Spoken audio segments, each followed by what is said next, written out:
questions that we get about Buckley, because you look at him and you see how cute he is, and he probably looks kind of similar to some of the dogs that we might have at home. But there actually are a lot of differences between the canines that we have at home and a wild dog like Buckley.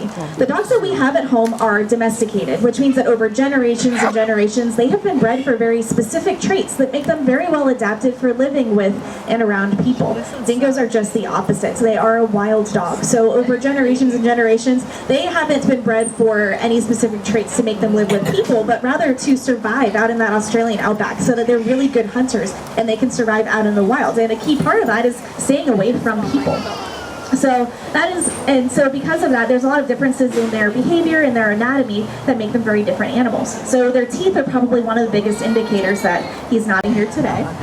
So that makes up a bulk of their diet, and they have a really unique digestive system that helps them to be able to digest all of those grains and leaves that she likes to eat.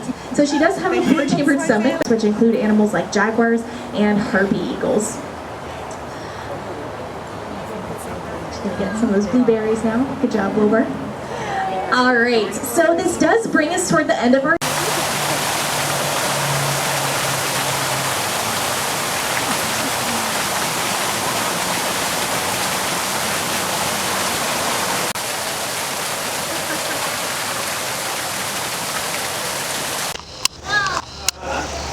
They're eating walnuts and other nuts.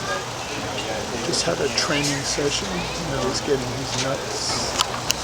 Crunching away on the walnuts, this bear.